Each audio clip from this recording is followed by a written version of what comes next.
Awareness by Anthony DeMello. Listen and unlearn. Some of us get woken up by the harsh realities of life. We suffer so much that we wake up. But people keep bumping again and again into life. They still go on sleepwalking. They never wake up. Tragically, it never occurs to them that there may be another way. It never occurs to them that there may be a better way. Still, if you haven't been bumped sufficiently by life and you haven't suffered enough, then there is another way. To listen. I don't mean you have to agree with what I'm saying. That wouldn't be listening. Believe me, it really doesn't matter whether you agree with what I'm saying or you don't, because agreement and disagreement have to do with words and concepts and theories. They don't have anything to do with truth. Truth is never expressed in words. Truth is cited suddenly as a result of a certain attitude. So you could be disagreeing with me and still cite the truth. But there has to be an attitude of openness, of willingness to discover something new. That's important. Not your agreeing with me or disagreeing with me. After all, most of what I'm giving you is really theories. No theory adequately covers reality. So, I can speak to you not of the truth, but of obstacles to the truth. Those I can describe. I cannot describe the truth. No one can. All I can do is give you a description of your falsehoods so that you can drop them. All I can do for you is challenge your beliefs and the belief system that makes you unhappy. All I can do for you is help you to unlearn. That's what learning is all about, where spirituality is concerned. Unlearning. Unlearning almost everything you've been taught. A willingness to unlearn. To listen. Are you listening as most people do in order to confirm what you already think? Observe your reactions as I talk. Frequently you'll be startled or shocked or scandalized or irritated or annoyed or frustrated. Or you'll be saying, great. But are you listening for what will confirm what you already think? Or are you listening in order to discover something new? That is important. It is difficult for sleeping people. Jesus proclaimed the good news, yet he was rejected, not because it was good, but because it was new. We hate the new. We hate it. And the sooner we face up to that fact, the better. We don't want new things, particularly when they're disturbing, particularly when they involve change. Most particularly if it involves saying, I was wrong. I remember meeting an 87-year-old Jesuit in Spain. He'd been my professor and rector in India 30 or 40 years ago, and he attended a workshop like this. I should have heard you speak 60 years ago, he said. You know something? I've been wrong all my life. God. To listen to that. It's like looking at one of the wonders of the world. That, ladies and gentlemen, is faith. An openness to the truth no matter what the consequences, no matter where it leads you, and when you don't even know where it's going to lead you. That's faith. Not belief, but faith. Your beliefs give you a lot of security, but faith is insecurity. You don't know. You're ready to follow, and you're open. You're wide open. You're ready to listen. And mind you, being open does not mean being gullible. It doesn't mean swallowing whatever the speaker is saying. Oh no. You've got to challenge everything I'm saying, but challenge it from an attitude of openness, not from an attitude of stubbornness. And challenge it all. Recall those lovely words of Buddha when he said, Monks and scholars must not accept my words out of respect, but must analyze them the way a goldsmith analyzes gold, by cutting, scraping, rubbing, melting. When you do that, you're listening. You've taken another major step toward awakening. The first step, as I said, was a readiness to admit that you don't want to wake up, that you don't want to be happy. There are all kinds of resistances to that within you. The second step is a readiness to understand, to listen, to challenge your whole belief system, not just your religious beliefs, your political beliefs, your social beliefs, your psychological beliefs, but all of them. A readiness to reapprise them all. In the Buddha's metaphor, and I'll give you plenty of opportunity to do that here. Well, there you have it. So what's all this about?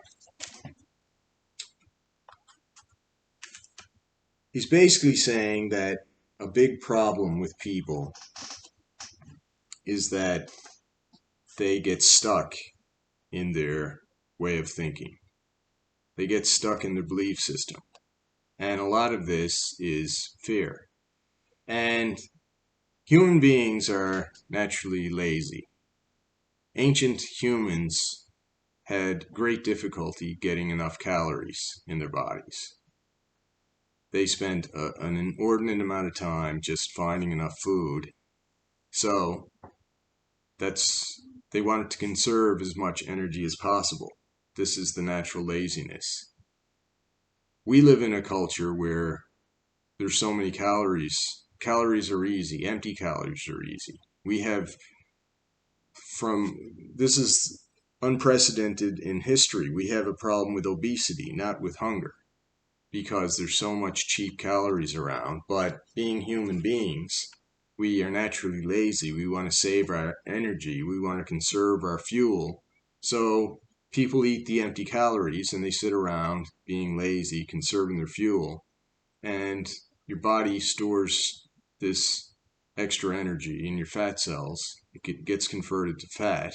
Some of it's already fat. There's 3 macronutrients that all provide energy. There is protein, fat, and carbohydrate.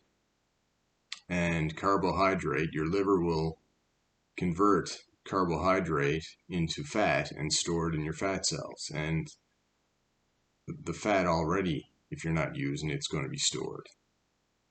So this is why animals in captivity tend to get overweight and lazy, and humans are basically in captivity. They're captured by their lifestyle, and they're captured by their belief structures and things like that. So just like people are captured into being lazy and conserving their calories, they're also lazy in their thinking. Thinking takes energy, and people assume they're right, because if they didn't think they were right, they wouldn't hold these ideas. And when they're confronted with new information, they naturally want to resist. This is the mind over matter, exercising, forcing yourself. Your body is going to resist you at every turn. Your body wants you to conserve energy, sit around, do nothing. And then you eat empty calories and you gain weight. Well, it's the same with your mind. You have your ideas. You've listened to people who knew more than you. When you were a child, you didn't know anything. So everybody knew more than what you know. So you listened to them. You were always wrong. But you have to think for yourself. You have to develop your own mental faculties. You have to examine. It's like he said about Buddha talking about the gold. You have to learn to analyze correctly. You scrape, you melt, you cut, you rub. It's hard work. It takes effort. People don't want effort. People want to relax. People want to be entertained. People want empty calories and they want mindless entertainment. They don't want to learn. Reading is tough. You have to make yourself read. You set your goals. The mind has to force the body to do what it wants. Your body doesn't want to do anything. Your mind doesn't want to do anything. It's so easy to be lazy, and it's so easy to assume that what you know is correct. because people who were smarter than you told you. And most people, they just want to get in an echo chamber and listen to like-minded people. They want people to agree with them. They don't have a case. They don't want truth. They don't want change. They want control. They want people to agree with them, and they want to win. And they'll lie. They'll manipulate. They'll play the victim. They'll cry. And they'll destroy your life. They don't care about the truth. They only care about themselves. And, you know, they're threatened. They're afraid. They're afraid of losing control. They're afraid of being proven wrong. They're afraid of looking stupid. And this is what weak people do. And all they can do is threaten. All they can do is punish. All they can do is take away. And they'll play the victim. They'll, you know, they'll cry. They'll get people to agree with them. Oh, you poor thing, you're crying, you're upset. You must be sincere. Just because you cry, just because you're upset, that doesn't mean you're right. That doesn't even mean you're sincere. You play the victim, you get attention, you get addicted to that attention, but it's not true. It's a lie. And so many people do this, and they'll destroy your life. They want control. They don't want you to be happy. They don't even care if they're happy. They just want to be right. They want to be seen as important. They want to be seen as the victim. But these are all obstacles to the truth. You have to open yourself. If you know you're not stupid, then you don't have to worry about appearing stupid. If you don't have the answer, this is what it means when they say there's no such thing as a stupid question. You can learn from anybody. Even the dumbest person out there knows something you don't know. And there's no such thing as a stupid question. If you don't know, that you can't know everything. You know lots of things, and you don't know lots of other things. And people who know, for instance, I did a trivia test recently, and some of the questions were about home gaming systems like Sega Genesis and Xboxes and things like that. I don't know anything about this. I've never played video games. So I got those questions wrong. And after I did the quiz, people in the comment section were like, I got 20 out of 20, as if, oh, that's wonderful. You know about these Sega Genesis games that I don't know. Does that mean you're smarter than me? No. This is trivia. Trivia, it's, you know, trivia means three courses. There were 7 courses in the old Greek and Roman system of learning. There were 3 and 4. There were trivia and the quadrivia. In total, there were 7 subjects. And, you know, I can't remember all of them. Music was one. I can't remember off the top of my head right now. It's late and I'm tired. But, you know,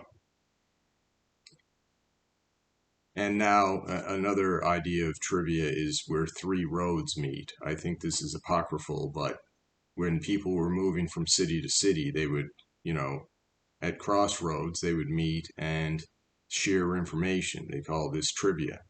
Via means like way. So where 3 ways met, but that's not really what trivia meant. Trivia was one of the 3. There were 2 divisions in learning. There was the trivia and the quadrivia. You can look this up yourself. But anyway, when people would meet at these crossroads coming from different towns, they would say, oh, what's going on in your town? What's the news? And they would give the news they had. I mean, there was no mass media, and word of mouth was a way people learned things about what was going on in each village. And basically, they were just telling non-substantial things like, oh, Farmer Bill's cow had 2 calves, and Sally's going to marry George, the blacksmith's son. Things like this, you know, just trivial, not important things.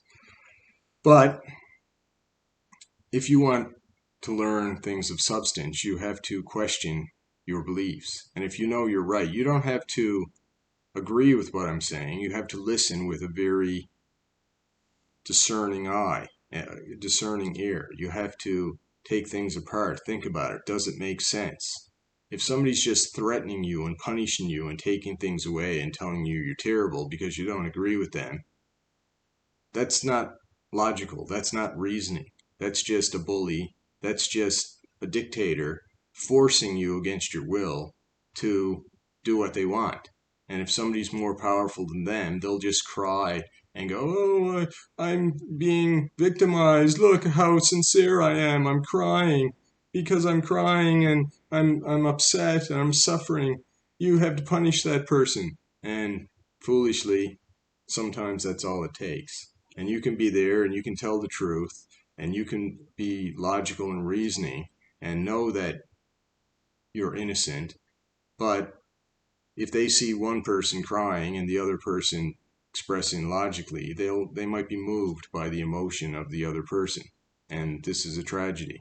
And lives get destroyed this way. My own life has been destroyed this way, and maybe your life has been destroyed this way too. But just know that hopefully in the future things will be better. Anyway, this video is getting long. There's a lot to say on this topic, but anyway, who loves you, baby? This guy. And remember, you're somebody's favorite person out there, probably mine. Anyway, things to think about. Till next time. Goodbye. Any comments, any questions down below, please? I appreciate the comments I get. Wonderful. And until next time, goodbye. Love you.